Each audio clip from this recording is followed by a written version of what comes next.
The real got ആരെന്ന് ചോദിച്ചാൽ അത് ഒറ്റൊരു മോതിരമുള്ള വേസ്, അത് CR7 ആണ്. CR7 ഒരു കിട്ടിലും ടീഷർട്ടാണ്. ശരിക്കും പറഞ്ഞാൽ ഞാൻ CR7 ടീഷർട്ട് പ്രിൻ്റ് ചെയ്യാൻ ഒരുപാട് ലേറ്റായി, ഒരുപാട് ലേറ്റായി. ശരിക്കും പറഞ്ഞാൽ ടീഷർട്ട് എപ്പോഴാണോ പ്രിൻ്റ് സ്റ്റാർട്ടിങ് ചെയ്തത്, ടീഷർട്ട് സ്റ്റാർട്ട് ചെയ്യുന്ന സമയത്ത് പ്രിൻ്റ് ചെയ്യേണ്ട ഒരു മോഡലാണ് ഗൈസ് CR7. എന്നിട്ട് ഞാൻ പ്രിൻ്റ് ചെയ്തിട്ട് ഇപ്പോഴാണ് ഒരുപാട് ഡിലേ ഗൈസ്. എന്നാലും നല്ലൊരു ഡിസൈനാണ് നമ്മൾ കൊണ്ടുവന്നത്. ബാക്കിൽ A3യുടെ ഫുൾ ഡിസൈനാണ്, അതായത് ഫുള്ളല്ല, താഴത്തെ ഭാഗത്താണ് ഈ ഒരു ഡിസൈൻ വരുന്നത്. അതുപോലെ ഫ്രണ്ട് സൈഡ് CR7 ഗോട്ട് ഈ ഒരു രീതിയിൽ എഴുതി വെച്ചിട്ടുണ്ട്.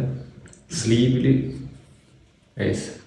ഗോട്ട് വരുന്നുണ്ട്, അടിപൊളിയാണ്. അതുപോലെ CR7 ടീഷർട്ട് വേണ്ടവർ ഇപ്പോൾ തന്നെ വാട്സപ്പിൽ ജസ്റ്റ് CR7 ടീഷർട്ടിന് മാത്രം മെസ്സേജ് അയച്ചാൽ മതി. ഓ ഗൈസ്, ഇപ്പോൾ തന്നെ മറക്കണ്ട. ഇതിൻ്റെ പ്രൈസ് ഡീറ്റെയിൽസ് കാര്യങ്ങൾ സെപ്പറേറ്റ് വാട്സപ്പിൽ ഓരോരുത്തർക്കും DM അയച്ചു തരുന്നതായിരിക്കും. ഇപ്പോൾ തന്നെ CR7 ടീഷർട്ട് വേണ്ടവർ ഒന്ന് നോക്കണ്ട, ജസ്റ്റ് ഹായ് മെസ്സേജ് CR7.